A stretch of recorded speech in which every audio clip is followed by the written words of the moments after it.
शेर जो आने वाला है वो साधारण परिवार से, लेकिन जबरदस्त मेहनत है साथ में।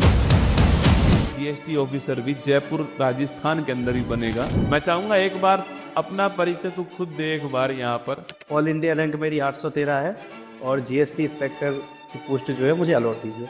गवर्नमेंट जॉब में कोई और है? सबसे पहले रिजल्ट किसको बताया जब हो गया जीएसटी इंस्पेक्टर में? मैंने पापा को जगाया सबसे पहले, तो रात को 12 बजे। ऐसा उम्मीद थी पहले से? CHSL का मेंस हुआ था 2023 वाला, उसमें 8 नंबर से रह गया था मैं। तो ये सफर कितने महीने का है? सही सिस्टम क्या है, पहले थ्योरी या मॉक? क्या लगता है मतलब सिलेक्शन के लिए एक बच्चे को जो अभी देख रहे हैं क्लास को इस समय, क्या लगता है सिलेक्शन के लिए क्या जरूरी है? मतलब शुरुआत कहाँ से करनी चाहिए उसको? चलिए अब आपको एक बार जोड़ लेते हैं, रसगुल्ला से जोड़ लेते हैं दोस्तों आपको जो है, और उत्तर प्रदेश से है हमारे बीच में। मेरी एक बार ही बात हुई है, मेरे पास इंस्टाग्राम पे मैसेज आया था, तो मैंने 2 दिन लगा दिए वापस फ़ोन करने में। मुझे इंस्टाग्राम पे मैसेज ही 2 दिन में मिला है वो, तो मुझे वापस मिलने में टाइम लग गया। तो पर मेरी बात हुई उससे। कमाल की बात है ना, जब मेरी उससे बात हुई थी ना, उस समय वो राजस्थान का बॉर्डर छोड़ करके यूपी की तरफ बढ़ रहा था, तब मेरी उससे बात हुई थी वहाँ पर जो है। सारी कहानी उसी से सुनते हैं, और जोड़ने का उद्देश्य केवल इतना सा है कि मैं आपको समझा सकूं कि मेहनत करोगे तो सफलता मिल ही जाएगी, है ना। आज नहीं तो कल सफलता आपके हाथ आएगी, बस मेहनत करनी पड़ेगी, प्रयास आपको करना पड़ेगा। अभी जो एक बंदा आपके सामने शेर जो आने वाला है वो साधारण परिवार से, साधारण व्यक्ति है, कोई विशेष कोई टैलेंट उसके अंदर ऐसा नहीं है, लेकिन जबरदस्त मेहनत है साथ में, जबरदस्त प्रयास उसने किया है, और वो अब जीएसटी ऑफिसर जो है वो बनने जा रहा है। कमाल की बात है कि संभावना पूरी है कि वो जीएसटी ऑफिसर भी जयपुर राजस्थान के अंदर ही बनेगा, ये भी संभावना पूरी है।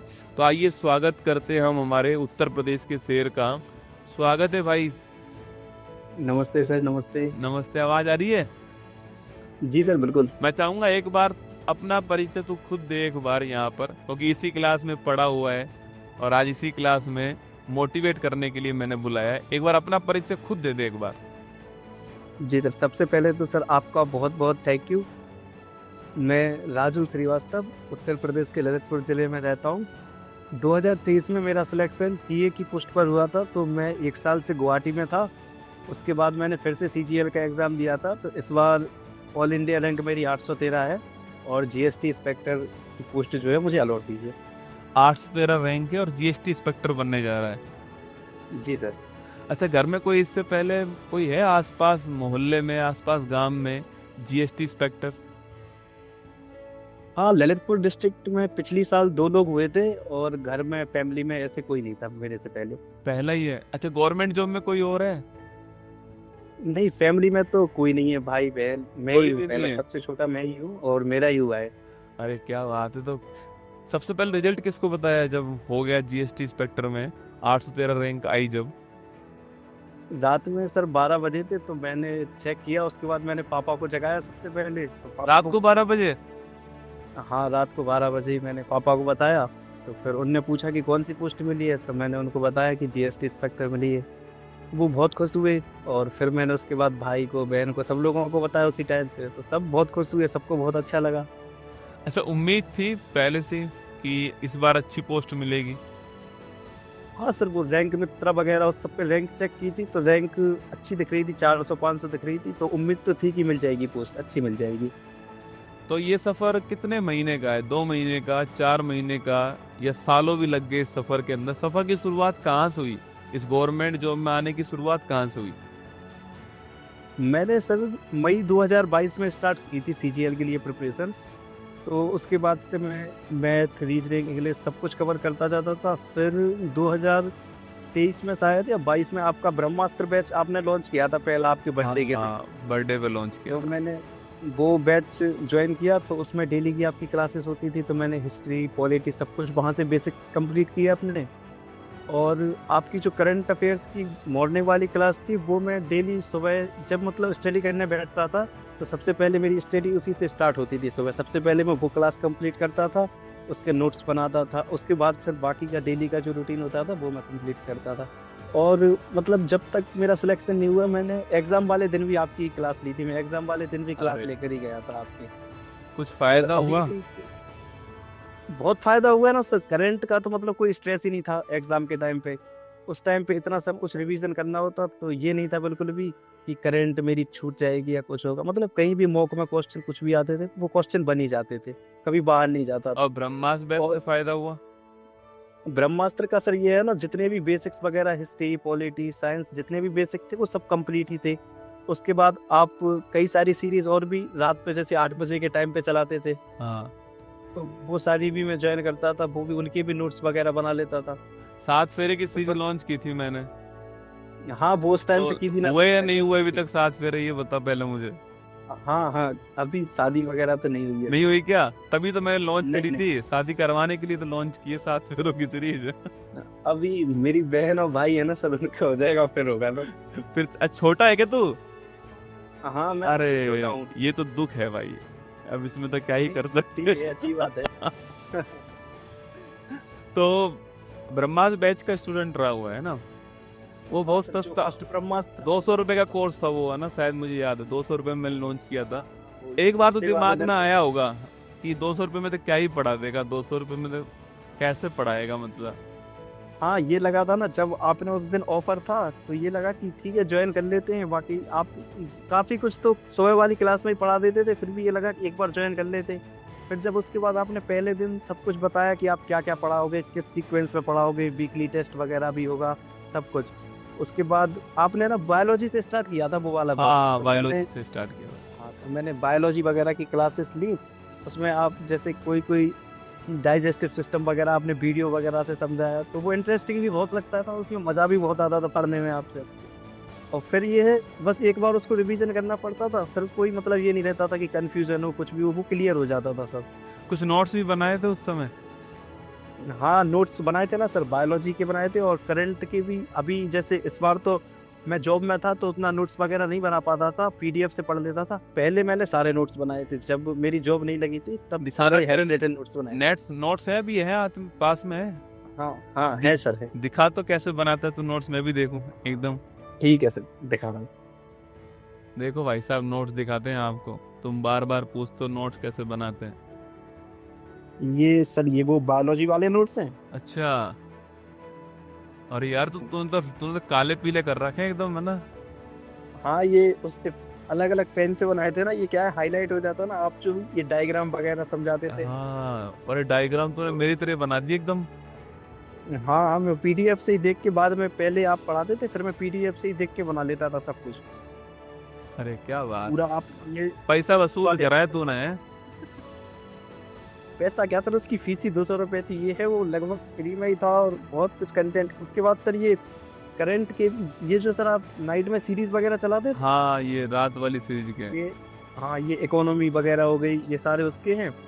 और ये करंट अफेयर्स के भी है सर, देखिए। अच्छा, ये करंट अफेयर्स वाले भी है। हाँ, ये डे वाइज डेट वगैरह डाल के। डे हाँ वाइज। हाँ, ये डेली के 10 क्वेश्चन जो रहते थे ना। तो क्या लगता है, मतलब सिलेक्शन के लिए एक बच्चे को, जो अभी देख रहे हैं क्लास को इस समय, यूपी से भी बहुत सारे बच्चे देखते हैं, पूरे भारत से बच्चे देखते हैं, क्या लगता है सिलेक्शन के लिए क्या जरूरी है? मतलब कहाँ से शुरुआत करेगा बच्चा, जो है शुरुआत कहाँ से करनी चाहिए उसको? मेन चीज सर, मैंने जो अपने 2 साल के पीरियड में नोटिस की वो ये है, मेरे साथ कई फ्रेंड्स ने, कई लोगों ने स्टडी की थी, लेकिन वो क्या है, लास्ट तक गिव अप कर देते लोग। कभी मॉक्स में नंबर नहीं आ रहे हैं, कभी कुछ हो रहा है, या फिर कोई प्रॉब्लम हो गई तो गिव अप कर देते। मतलब 1 महीने के लिए, फिर ब्रेक कर दिया, फिर उसके बाद स्टार्ट करेंगे। और यही सबसे बड़ी दिक्कत हो जाती। अगर एक बार स्टार्ट किया तो फिर परेशानियाँ आए, कुछ भी हो, नंबर कम हो, आप कंटिन्यूटी बनाए रखेंगे तो फिर नंबर अपने आप आने ही लगते। वो जो भी अपनी मिस्टेक हो रही हो, वो सारी धीमे धीमे ठीक हो जाती हैं। उसके बाद नंबर तो फिर आने ही लगते हैं। बस ये है कि अगर कोई गिव अप नहीं करे तो मिल ही जाता है जो चाहिए, जो मन की पोस्ट चाहिए, जो भी। बस उसमें कंटिन्यूटी होनी चाहिए और पेशेंस होना चाहिए। मेन चीज़ ये है, पेशेंस होना चाहिए।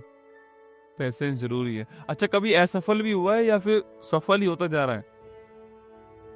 असफल सर उसमें हुआ था, मैं CHSL का मेंस हुआ था 2023 वाला, उसमें 8 नंबर से रह गया था मैं। वाह, मतलब CHSL में असफल हुआ, CGL में सफल हुआ। हाँ, CHSL के जस्ट बाद फिर मेरा 1 महीने बाद सीजीआर का प्री हुआ तो वो हो गया था, और उसके बाद 23 में जो मेंस हुआ तो वो मेंस क्लियर हो गया था, लेकिन उस टाइम पे रैंक अच्छी नहीं आई थी कुछ वजह से मेरी। फिर इस बार मैंने फिर से स्टार्ट किया, फिर से पढ़ाई की ऑफिस वर्क के साथ, तो इस बार तो रैंक भी अच्छी आई, एग्ज़ाम भी काफ़ी अच्छा हुआ। क्या बात है, क्या बात है। तो थ्योरी पहले पढ़नी चाहिए या मॉक में घुस जाना चाहिए सीधा? क्योंकि बच्चे एसएससी में क्या मॉक का इतना हवा बना रखा है ना कि मॉक दो डेली मॉक दो, ये करो वो करो। क्या सही सिस्टम क्या है, पहले थ्योरी या मॉक क्या है? मैंने जो किया था सर, वो जैसे आपका जीएस का ही ले लेते हैं, तो आपका जो ब्रह्मास्त्र बेस था उसके पहले हिस्ट्री, ज्योग्राफी, साइंस, जो जो आपने चैप्टर पढ़ा है वो मैंने सारे नोट्स बना के कंप्लीट किए। फिर उन्हीं नोट्स को 2 से 3 बार अच्छे से रिवीजन कर लिया मैंने, तो वो सारा फीड हो गया अंदर।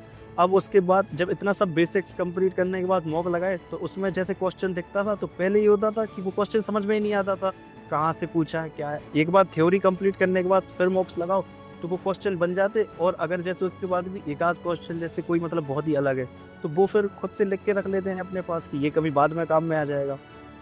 तो मेन ये है कि मतलब पहले सारी थ्योरी बेसिक्स कंप्लीट हो, उसके बाद मॉक लगाओ तो अच्छा स्कोर आता है, और कॉन्फिडेंस भी उसमें फिर बहुत ज़्यादा रहता है।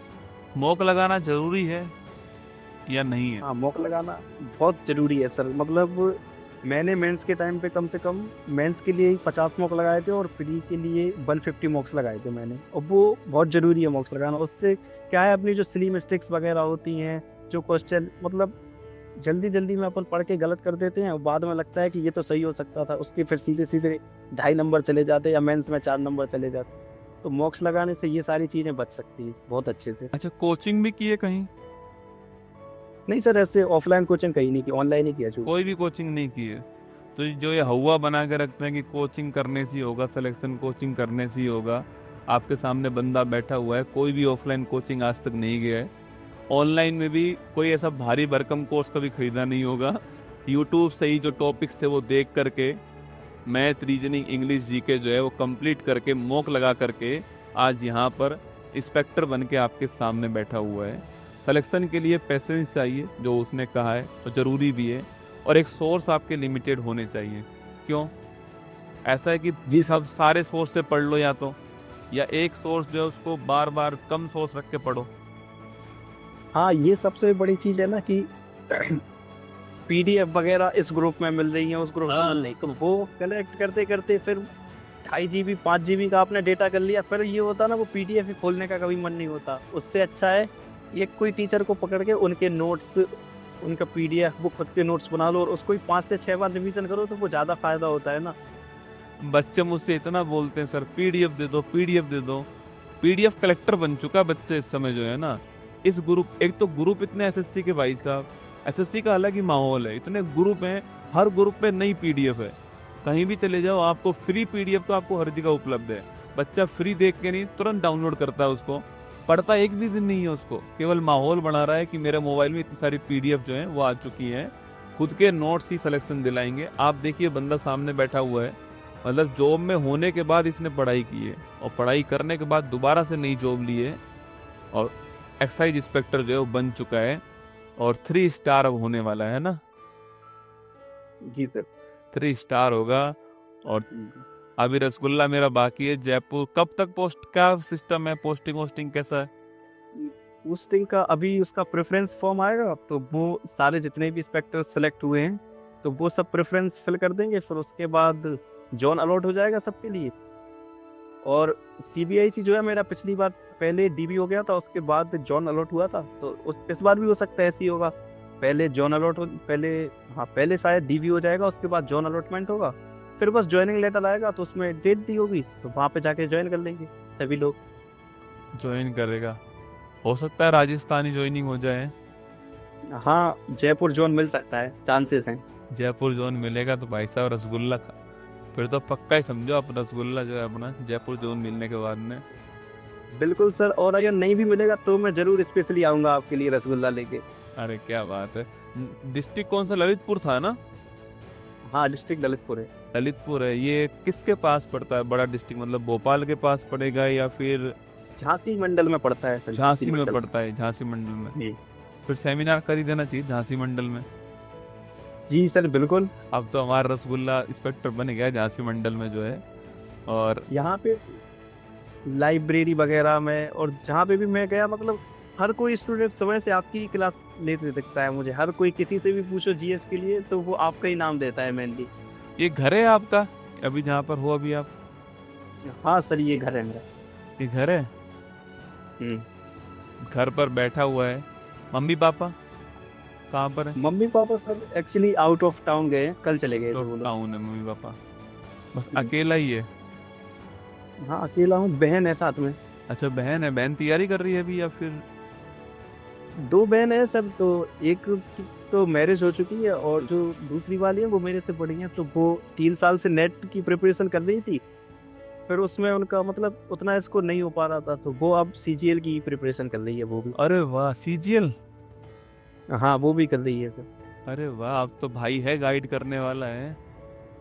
मेरे लिए तो सर आपकी क्लास उसी ने बताई थी सबसे पहले। अच्छा। 2021 में कोरोना के टाइम पे वही आपकी क्लास लेती थी।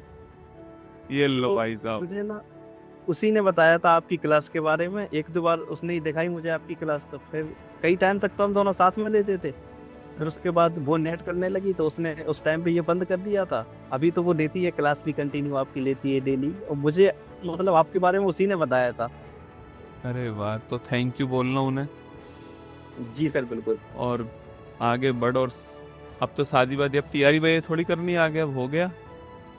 हाँ अब नहीं करनी, अब तो मतलब लोकेशन भी ठीक मिल जाएगी, पास में भी आ जाऊंगा करके, तो अब नहीं है। अब सीट खराब मत करना। आजकल एक नया ट्रेंड चल गया है ना, नया ट्रेंड, कट ऑफ बढ़ाई जा रही है, सीट का खराब की जा रही है। अब इंस्पेक्टर बन गया अब। वो हाँ हाँ मैं नहीं करूंगा। मैंने इस बार भी सर प्रेफरेंस में वो पोस्ट नहीं डाली थी जिसपे मैं पहले से 2400 ग्रेड पे था। मैंने केवल ये पे लेवल 7 वाली ही डाली थी। मैंने उसके नीचे मैंने ये सोचा कि अगर जैसे कट ऑफ हाई जाएगी तो मेरी एक सीट वेस्ट, किसी और की वेस्ट हो जाएगी मेरी वजह से। मैं तो पहले से तो फिर मैंने वो सारी पोस्ट इस बार भी नहीं डाली थी जिसपे मैं था पहले से। बहुत बहुत मुबारक हो दोबारा से मेरी तरफ से। और रसगुल्ला तो केवल एक बहाना था, बाकी तो यही था कि जब मैंने शुरुआत किया था ना ब्रह्मास्त्र बैच, तो 6 महीने पढ़ाना पड़ा मुझे उस बैच में। अकेले में पढ़ा रहा था 6 महीने। मतलब होता ना इंसान कि यार 200 रुपये मैंने लिए हैं, उसमें से 18% तो तुम लोग ले जाते हो, जीएसटी वाले जो लोग हैं वो ले जाएंगे 18%। तो बच्चों को उसमें लगा कि पता नहीं कुमार गौरव ने लूट लिया, पता नहीं क्या। पर उसमें इतना बड़ा बच्चा पढ़ रहा था, मतलब लाखों की संख्या में उसमें बच्चा जो है ब्रह्मास्त्र जो पढ़ रहा था। तो मैंने पूरी कोशिश करी कि मैं उस बैच में पूरी शिद्दत से पढ़ा सकूं। हर सब्जेक्ट को पढ़ाया मैंने उसके अंदर, और भारी भारी कुछ नहीं पढ़ाया मैंने, उसको आसान आसान करके उसको कोशिश की थी पढ़ाने की आपको। और अब उसका रिजल्ट अब आने लगा है। ब्रह्मास्त्र में जो रिजल्ट है ना, वो अब जो बैच, ये जो रिजल्ट आ रहा है इसमें दिखाई दे रहा है उसका रिजल्ट जो है। तो बस इतना ही है कि तुम सिलेक्शन लेते जाओ, हम हमारी तरफ से पूरा प्रयास करते जाएं। 5 साल से यही काम में लगे हुए हैं। जीके जीएस करंट अफेयर्स जो एक हुआ था ना, करंट अफेयर्स पहले कोई पढ़ता ही नहीं था। मुझसे पहले करंट अफेयर्स कोई डेली क्लास पढ़ता ही नहीं था। मैगजीन आती थी करंट अफेयर्स की, लेके आता था और मैगजीन से पढ़ना स्टार्ट करता था। पर करंट अफेयर्स कितना महत्वपूर्ण है वो सेलेक्टेड कैंडिडेट बता पाएंगे। आजकल पेपर सेट करंट अफेयर्स के आसपास ही होगा ना, तो जीके जीएस भी पूछ रहा है वो आजकल उसी के आसपास पूछेगा। अच्छा, जीके जीएस अगर किसी को करनी हो, तैयार करनी हो, तो क्या करना चाहिए? कोई जैसे बुक्स लेनी चाहिए रेफरेंस में, या मॉक टेस्ट देने चाहिए, या प्रीवियस ईयर क्वेश्चन करने चाहिए? क्या करना चाहिए उसको? मेरे 2-3 फ्रेंड हैं सब, जैसे वो मुझसे पूछते थे कि उनका स्कोर जीके में नहीं हो रहा है। मतलब प्री में उनके 50 में से 6 नंबर 7 नंबर जैसे इतने भी आते थे कम। तो उनने मुझसे पूछा, तो 2-3 महीने पहले की बात है, मैंने उनको आपका ही ब्रह्मास्त्र बैच के बारे में बताया। और मैंने कहा कि डेली जो सुबह की क्लास होती है वो कंटिन्यू करते जाओ, उसका रिवीजन करते जाना। और ब्रह्मास्त्र बैच से एक एक क्लास लेके उसके नोट्स बनाओ और उसको 3 से 4 बार रिवीजन कर लो। उनने जब ये सारा कंप्लीट कर लिया तो जहाँ पे मतलब मेरी फ्रेंड्स से उनके 6-7 नंबर आते थे जीएस में, उनके अब 30-35 इतने तक नंबर आने लगे हैं अभी से 50 में से। और जैसे मैंने उनसे बोला और भी तुम बार बार रिवीजन करते रहोगे और भी कुछ ना कुछ कलेक्ट करते रहोगे इसमें, तो ये नहीं है कि नंबर नहीं आएंगे, बाद में नंबर फिर आने लगेंगे और वो आने भी लगते हैं सर। पर शुरुआत में नंबर नहीं आते जीके जीएस में। बच्चा क्या है, शुरुआत में गिव अप कर देता है कि मेरे नंबर तो आ ही नहीं रहे, कोई और सोर्स पकड़ता हूँ। वो और सोर्स पकड़ता है, उस चक्कर में सारा मामला गड़बड़ होता है। एक सोर्स जरूरी, चाहे मेरा पढ़ो चाहे किसी का भी पढ़ो आप। पर एक सोर्स पर रिलायबल आना जरूरी है और PYQ करना बहुत जरूरी है। सोर्स पर रिलायबल होना जरूरी है और मॉक टेस्ट लगाना जरूरी है। ये 3 काम कर लो, आपको SSC में तो कोई रोक नहीं पाएगा। ये तीनों काम से SSC तो आपका निकल ही जाएगा। हाँ, सबसे ज़रूरी तो यही है ना कि सबसे पहले थ्योरीज कंप्लीट होनी चाहिए, उसके बाद मॉक लगाओ और उन मॉक्स का एनालिसिस करके अपनी जो सिली मिस्टेक्स हो रही हैं उन पे कमांड कर लो एक बार, फिर ये है SSC हो जाएगा उसके बाद, और कुछ नहीं है उसमें इससे ज़्यादा। तो लास्ट में जो देख रहे हैं, लाखों स्टूडेंट देखने वाले हैं, अपनी तरफ से मान के चलना कि छोटा भाई या छोटी बहन तुझे देख रहे हैं, मैं अब स्क्रीन पे नहीं दिखाई देने वाला हूँ, केवल तू ही स्क्रीन पे दिखने वाला है सबको। तो जो छोटे भाई छोटे बहन तुझे देख रहे हैं उनको क्या कहना चाहेगा लास्ट में, अंत में अपनी तरफ से क्या संदेश देना चाहेगा उनको? मैं मतलब वैसे तो सब लोग अपने आप में ही बहुत होते हैं, लेकिन मैं केवल एक ही बात बोलूँगा कि जैसे आपने तैयारी स्टार्ट की है, आपने सोचा है कोई पोस्ट आपके मन में है, आपकी ड्रीम पोस्ट है, आपको लेना है, तो आप मतलब अभी नंबर नहीं आ रहे हो, कुछ भी हो, आप बस कंटिन्यूटी बनाए रखें और गिव अप मत करना। अभी नंबर भी नहीं आ रहा है, कुछ भी नहीं हो रहा, आप ना कंटिन्यू करते रहेंगे तो ये टाइम लगेगा, भले एक अटेम्प्ट लग जाएगा, 2 अटेम्प्ट लग जाएंगे, लेकिन आपको जो भी पोस्ट आपने सोची है वो मिल ही जाएगी। बस गिव अप मत करना, क्योंकि गिव अप करने से फिर तो यह बाद में अफसोस ही होगा कि काश मैंने नहीं छोड़ा होता। तो बाद में काश करने से अच्छा है कि अभी उसको कंटिन्यू बनाए रखें आप। Thank you. जब सिलेक्शन हो जाता है ना तो उसके बाद में, अभी तो इसके माता पिता है नहीं आसपास में, वरना देखता उनके चेहरे पे खुशी जो होती है ना वो अलग ही होती है। अभी जो आसपास माहौल होगा ना वो अलग टाइप का होगा। गली के अंदर जो माहौल होगा कि इंस्पेक्टर बन गया है छोरा, तो पड़ोसी जो है उसका भी माहौल। इसकी शादी में जाऊंगा मैं ना, लाइव बोल रहा हूँ, इसकी शादी में जाऊंगा, घर के आगे नागिन डांस करके ही आऊंगा ना, वादा रही है मेरा। ऑल दी बेस्ट तुझे, है ना, खूब आगे बढ़, तरक्की करो, खूब पूरी ईमानदारी से अपना काम करना। और जब भी बच्चों को जरूरत लगे तो मैं तुझे बुलाऊंगा उनको गाइड करने के लिए। ऑल दी बेस्ट मेरी तरफ से, है ना, all the best. Ji ji.